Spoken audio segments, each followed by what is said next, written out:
Tell me if it goes live. No, we'll see.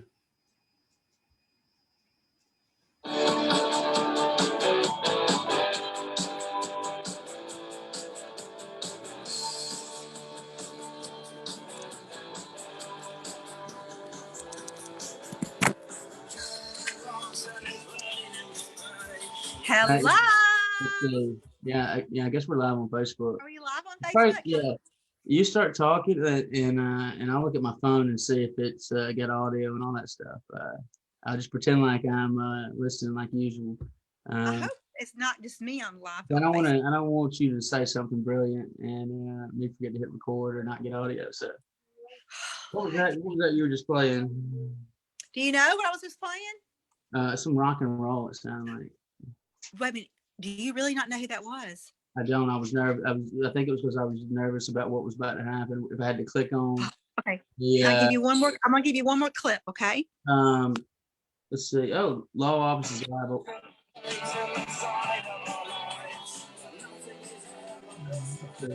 Oh, Johnny Roberts. Johnny Roberts is here. Can you hear us, Johnny? Oh man, I can hear me. How do I turn this off? Hey, look, we're live on Facebook. Sorry, now I'm ready. Listen.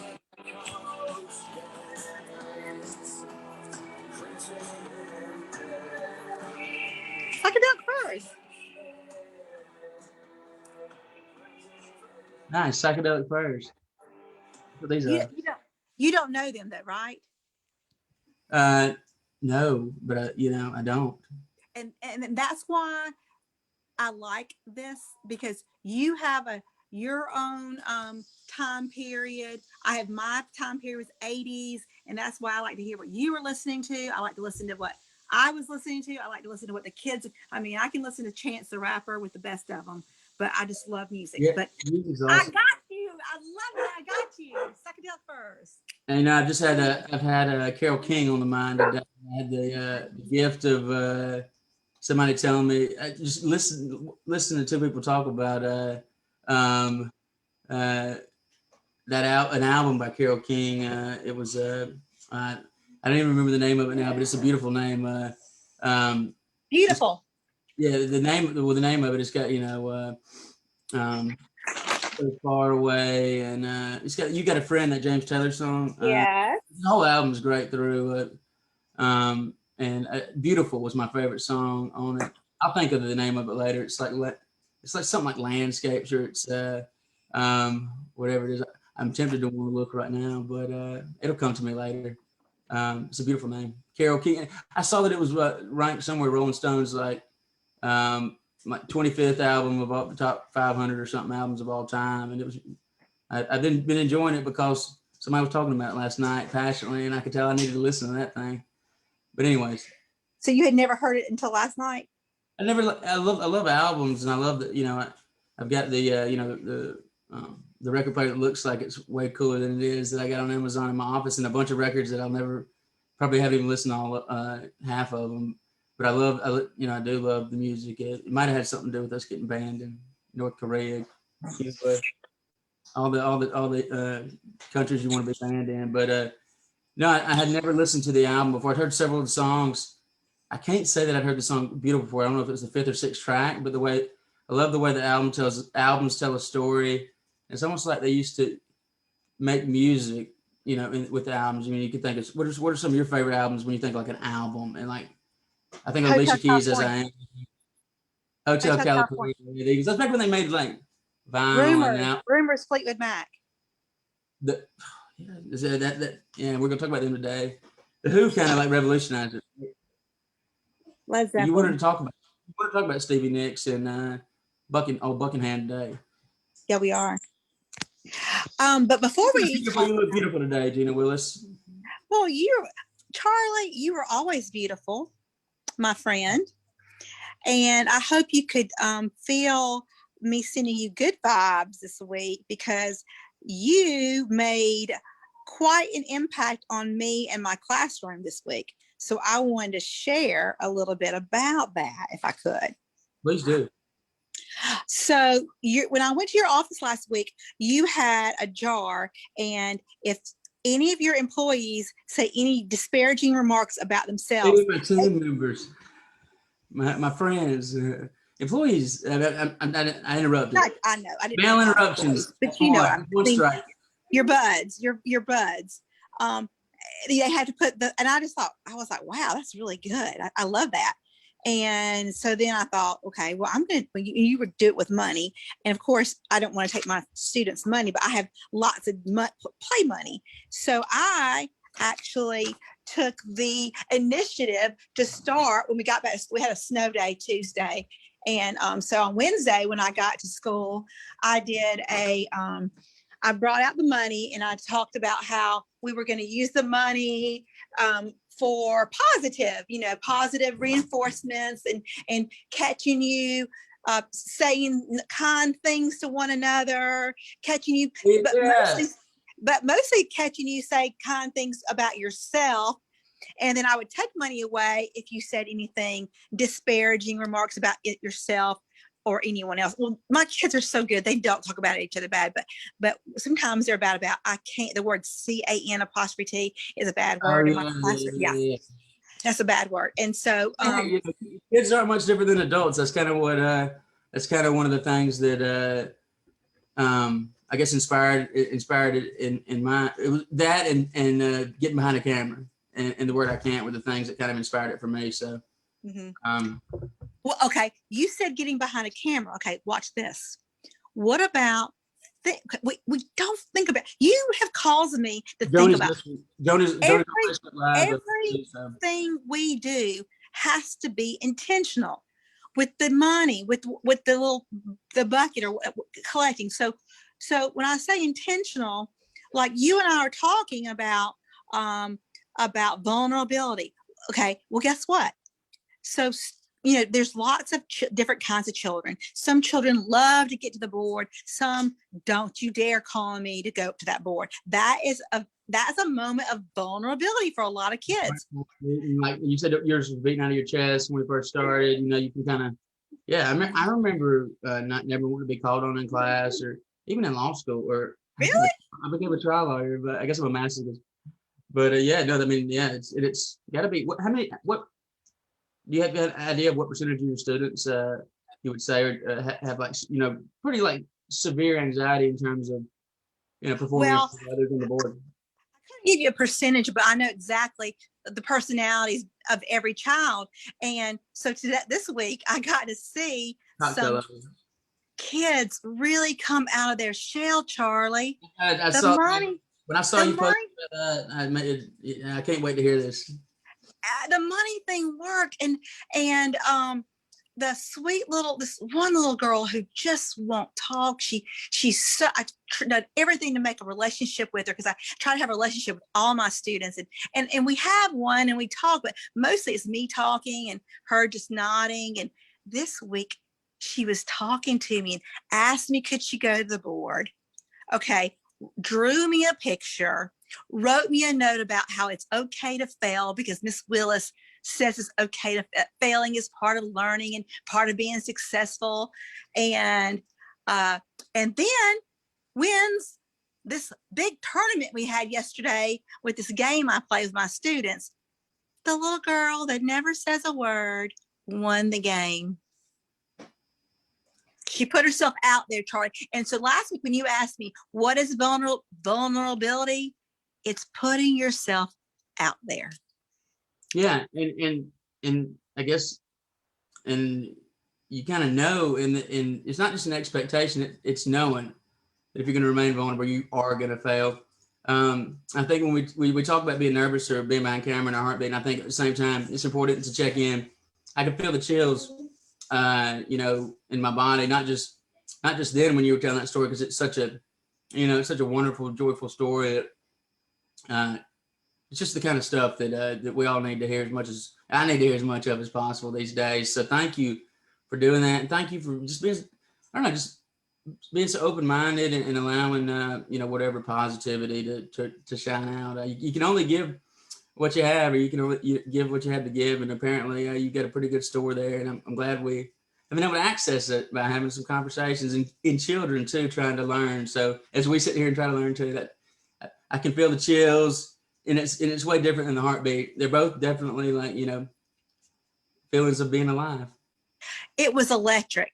The word is electric. And on Friday, one student brought enough money in to buy the whole. We have ice cream Friday in the afternoons. He brought $1 for every child, and then the student said, well, can we donate our dollars for all the students who didn't have enough money so that every 5th grade child at Heard County had ice cream on Friday? And they were so happy and to share, and everyone was appreciative. And it was just like, it was just like a good, first of all, I digress. It's where I teach is a wonderful place. I love it. It's like, I feel like, is this just a sweet sweet place to be? But I'm telling you, it was extra buzzing this week. And I kept thinking, I would kind of tickle and say, all because of my friend with the 3-piece red suit. Oh, man, I have no idea why I came up on that. I mean, I know when I have this nice, and just so you know, it is a full leisure velour suit, and it's been wonderful today with my, you know, gosh, it's just you gotta make yourself know it's Saturday, right? You know, being comfortable is one way to do it, but that's so cool to hear, and it's not all because of me. It's because of you know, 2 people coming together, and it's where you teach math, but that's where, with the right spirit, I do believe in my heart, 1 + 1 = more than 2. You know, and that's when you know, when you have folks that are willing to listen and be open and come from a spirit of love, and you know, just it feels good to help other people too. This is Crazy Talk episode 3, I guess. I loved how you teased us. I was talking on the drawing that you won yesterday. Congratulations, the couple law firm swag drawing yesterday. I was able to walk away with something. You know, I like it. But yeah, I was so excited. I watched it again. You know, I've been watching these things and learning so much. Once you get behind the camera and you watch it, I've learned. But and I don't know what you can tell me what that means about my introversion and extroversion, why it matters and why I should care. But why I shouldn't just go listen to some more Carole King. But yeah, you won, and it was so perfect. The beach package, but it was really more that once you won it became the thread package. And I better see you out there sporting, and you better get caught at least once by me. Absolutely. Yeah, but unless I just thought it really was like a beach trip I was winning, though. Yeah, well, I mean that'll come later. It's gonna be like a, you know, it takes like 3-4 random blessings. You know, you keep getting love of those kids, and the more you win, and eventually next thing you know, you'll be at the beach with your you'll have lost that stuff long by then. But in any event, introversion, extroversion. Tell us all about it. Why do I need to care about it? Okay, well, before I do that, because you kind of led me to that, by the way. Right here. But before we talk about that, I just want to make sure, I want to do a fact check from last week or 2 weeks, the first episode. Can I do a fact check real quick? We talked about self-love. Okay. And I think you and I have our understanding of self-love, but I'm not worried, but I want to make sure that, by the way, your background is amazing. It is. A special young artist come in and kind of just gave her full liberty. It's so nice. The dream, the painting. It's just special people. I don't know if I got a fire back there, so I got to be careful. You know, it's very, you know, it's become a thing in this new world. What you do with your art and your stuff behind you, and people rate it. Yes, I'm speaking to the artist right now. Oh, is the artist in the house? 20 minutes. And yes. Turbo? No, I would just do regular. I don't know how to do regular. Okay, I'll come do it in a minute. All right. Okay, so we were talking about self-love, and I want to make sure that our audience understands, or I mean, I'm sure they do, but when we talk about self-love, we're not talking about selfishness, because this is something that you might not understand because you, and I'm not saying you may, but because you are a man and I am a woman, that self-love often for women is considered a selfish woman. Now, because it's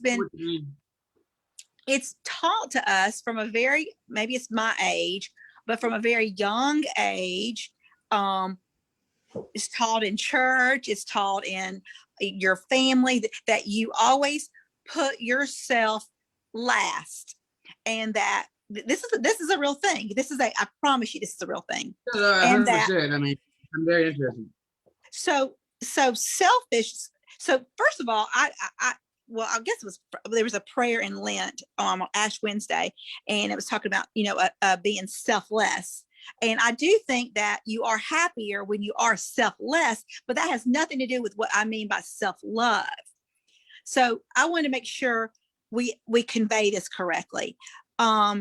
Self-love, you can't really love others and do for others until you have a very good meaning of, or an understanding of who you are, and taking care of yourself, making sure you're mentally well, physically well. Over your face before you put it over the child's, and you got to be able. I think for my first episode, you got to be able to sing "Nothing Compares to You," Gina or Charlie, whichever one of us is singing. Hopefully, it's you, not me.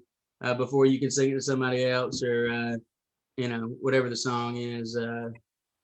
Plenty that Carole King is saying, if we want to stick with that one, but or even like self-love means when you have to take a nap, like you said, or self-love, if you are truly happy in your own skin, then you are going to be able to be an encourager to others.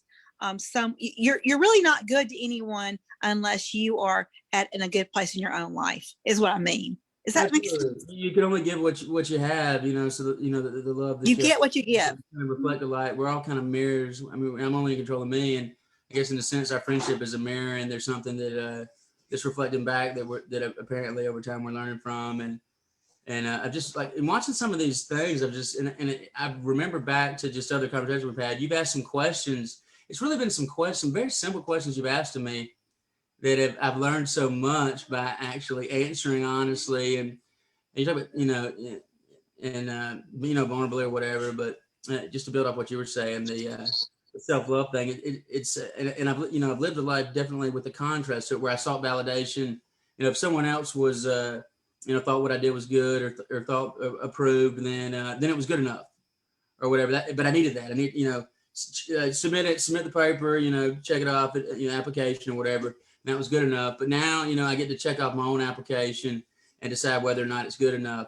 And I guess that's just another aspect of self-love. But I know part of the reason that I was, thinking about music and stuff with it was because I don't think it's easy to understand. And it's something that takes an everyday process, and self-acceptance as well. So I caught myself in that. We gave away a book yesterday that Amanda Allen got, and I've been enjoying talking about her. That three-piece suit's coming back out again soon, based on some inspirations there. But and I don't know what the difference between self-love and self-acceptance is, but I think it's pretty darn close, because it's loving the parts of yourself that you maybe don't want to. But you were asking me, and I think it was this is a good example. You've done this a lot, and there's some other big ones. But just simple little questions, and you probably don't even realize it, but you said you were asking me why I became an attorney, and then I tried to. Y'all got me talking, and I remember I had this old banjo mandolin here, clarinet, and I didn't say where I went to undergraduate, which is I went to Emory. That's where I went. That's a fact. Cool, whatever. It's in Atlanta. It's over. I can tell you what exit. That's just where it is. But I was dancing around it. I was. I guess I was kind of hiding it. There's three things you typically go through before you get to self-acceptance, which is in I pulled that book out last night, actually the one that I need to put in the mail after I autograph it for Amanda based on the drawing. And I've got to, it was so perfect because we were talking we just ended up Zooming randomly the night before, because Amanda reached out to me and had some thoughts about some topics and things like that. And, she's agreed to come on the next 30 days. Really, it's like 28 now, but in any event, I was looking at something else in it, and the very next page, it was like, here's the 3 things before you get to self-acceptance. It's a long and grueling process. First you hide, then you apologize, and then you get to admit or accept. And it was in the like the third. You can go back and look at it if you want. It's a 13-minute marker of that, just weird, the Facebook Live behind the scenes where I sing that terrible song or sing that song terribly. See, I need to put money in the jar, and I sang it the best I can. Yes, put money in the jar. I became a lawyer, and I didn't even say where I went to undergraduate. I was like embarrassed. I was hiding it, and then you asked at Georgia State, and I corrected you, and so you almost tricked me, or I tricked myself into saying Emory. Then I started apologizing for it and saying, yeah, blah, blah, blah, but I made these good friends. Yeah, I could have just said I went to Emory. We've been over it. And that would be acceptance. But I'd watch myself do all those things and it was, when he was telling the story, he was talking about, he went to Harvard, the guy, Neil, I don't ever know his last name, Neil P., but he went to, I can feel myself talking too much right now, but I'm wrapping it up. No, I love it. No, dude, no, keep it up. But this is something that you helped me with it just by asking a question. And creating a place where I can answer it. But maybe I just need to accept it and not. Am I apologizing right now? Well, can I ask a question? He went to Harvard. People asked him where he went to school when he was hiding. He said Boston. Yeah, you can ask me a question. But he said it was like the exact same thing, Gina. He would say Boston. And they'd be like, cool, whatever. But he was still, hiding it. And then he got to the point where he would say Harvard. He didn't want the people to associate him with an elitist or silver spoon entitlement. Which is a real shame too. Shame is shame, right? Right, it is. It's your own. And obviously I wasn't ashamed that I went to Emory for any other reason than I didn't want to be judged as, similar to him, except for Harvard's a lot, to me, I would judge him more, I guess, as smarter and all that. But he felt like it made him look more entitled and stuff, I guess. And then he got to be, so he would explain it. Yeah, it was just this and that or whatever. And then the conversation evolved to, where'd you go to school? Harvard. Cool. And it was over. I went to Emory. I want you to get to that point in your life. I want you to be able to go, I went to Emory. I just did. You got me there. Yeah. I'm going to test you at a later date. I'm going to do it again. If you catch me apologizing or hiding, please call me. That's right. I am. Another jar. That's interesting because I tutor a student who is, his goal is to, he's a sophomore and his goal is to go to Emory. And so last week when I was tutoring him, we were looking, I said, oh my goodness, Emory is such a beautiful campus. I just raved on it. And then I said, let's look up all the famous people who went to Emory. I do that sometimes with my students just to get excited about college. And of course, I was like in the Indigo Girls. And he was like, and I went to the mountains. Yeah. So when he comes in tomorrow, I'm going to have it playing when he comes in. We're going to I like to get excited about, I like to see my kids get excited about college or life or get excited about anything. Enthusiasm. Like the other day, I went to pick mine up while, my brother-in-law and brother were like making a zip line. And I was like, hey, you guys want to go zip line down at my sister-in-law's house? And, man, you would have thought we was going to Disney World. It was great. I just want to stop right there and just bottle up that enthusiasm. Yeah, I get it. I mean, I relate. Kind of like the dollars in my classroom. You're a dollar. You're a dollar. You got a dollar. Okay, so Charlie, before I give you the quiz, have you watched anything interesting on television this week that you want to share? Yeah, I mean, honestly, some things I've watched are our conversations, and I've accepted it. I know that at first, even when I'm watching it, when there's someone around, I have to apologize for it and say, "Oh, I'm watching it because of this." Yeah, I have, and and I'm sitting here, and I guess I'm accepting it because I don't want to admit this, but I have. Our numbers are all skewed because half of them are me watching it. No. That's a joke, but it's also sort of an apology. I guess I apologize with jokes. But I've been watching and I've been learning too, and that's just the truth, and that's cool. Well, I watched Framing Brittany. I started to watch it this morning because I started to watch it this morning. You've got to watch it. I want you to watch it, and then we're going to go free her. I will help you. I will be your legal aid assistant, and we have got to free her. Because you know what it has to do with? Well, Mental health. Really, yeah. And being a woman with mental health issues, and now she's under a conservatorship. She'll never get out from under. But being a woman in general, and what do you mean by mental health issues? So if you go back, well, you had to watch it. And it wasn't even really mental health issues. You know, the time she shaved her head, so the media went crazy calling her, you know, she's crazy and she's this and oops, she did it again and blah, blah, blah.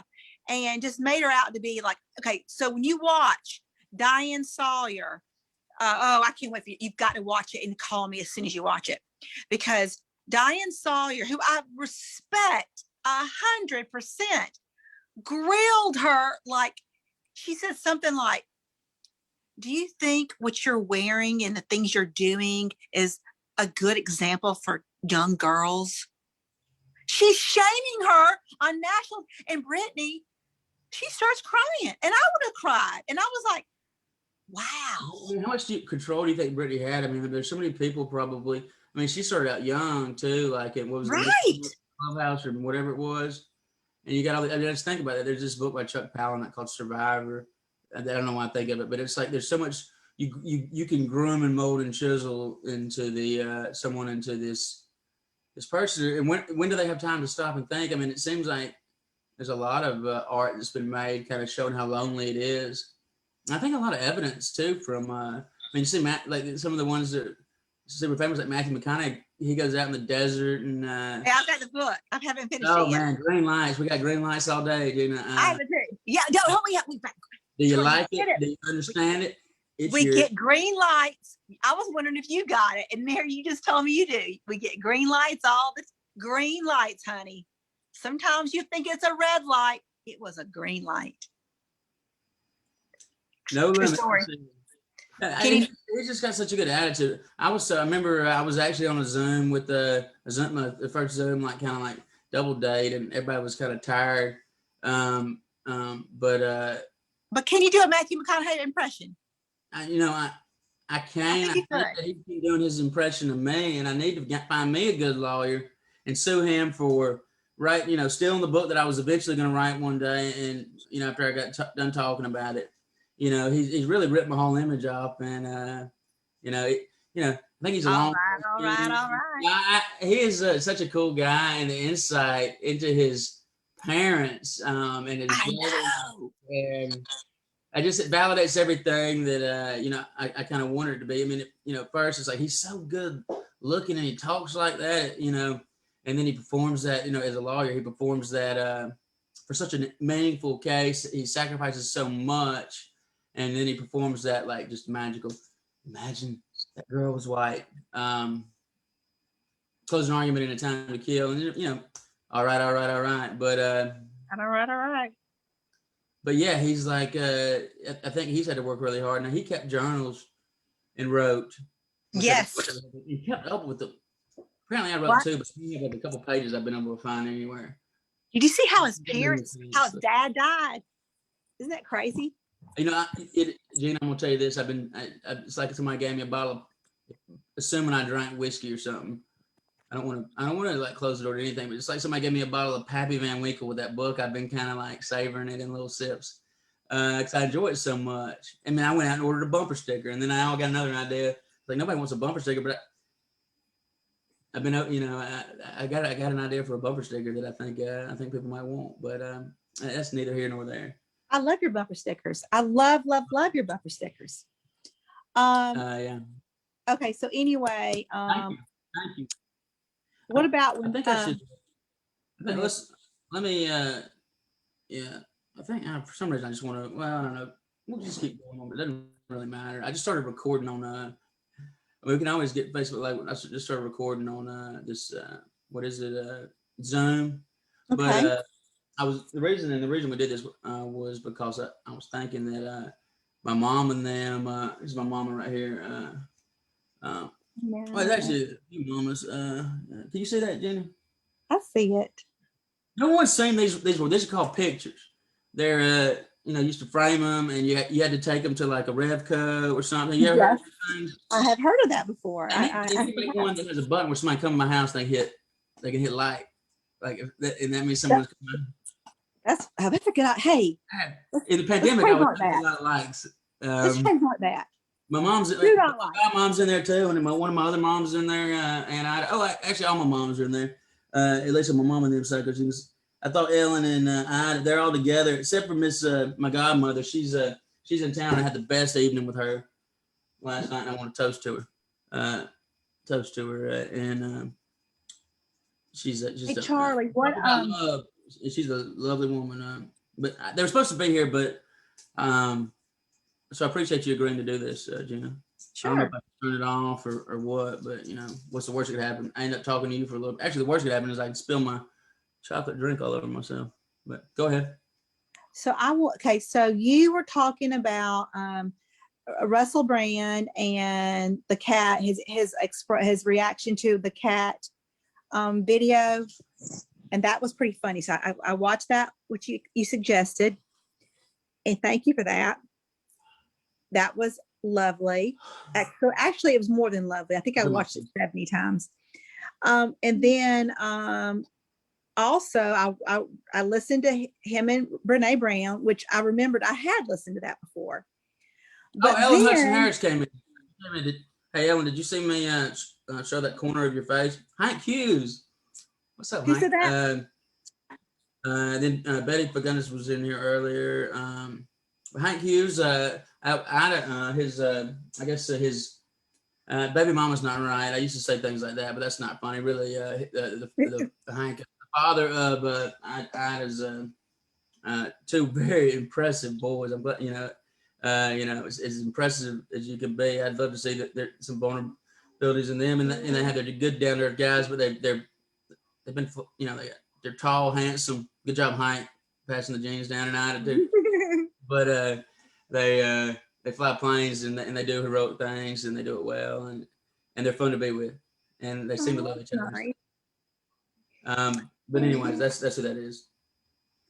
Go ahead. Okay, so you put me down a road. Okay. I don't know if you know this about me. I think you know this, but I have a super crush on Malcolm Gladwell. So I love him. I love everything about Malcolm Gladwell. I've read all of his books. I listen to all his podcasts. Well, I found one with him and this guy named Adam Grant, who is an organizational psychologist. So I ended up listening to a podcast with Adam Grant and Malcolm, and then I listened to one with Adam Grant and Brene Brown. And I'm not sure. I like him a lot, but he still know Malcolm Gladwell, and he and Malcolm Gladwell kind of butt heads, I don't know. But anyway, I still enjoyed it. Matthew McConaughey says individuality needs resistance. The earth needs gravity. So you say button heads. I say it sounds like they might can figure some stuff out. Oh, there you go. There, see, Charlie, that's why you and I are in each other's lives. That's exactly why. So anyway,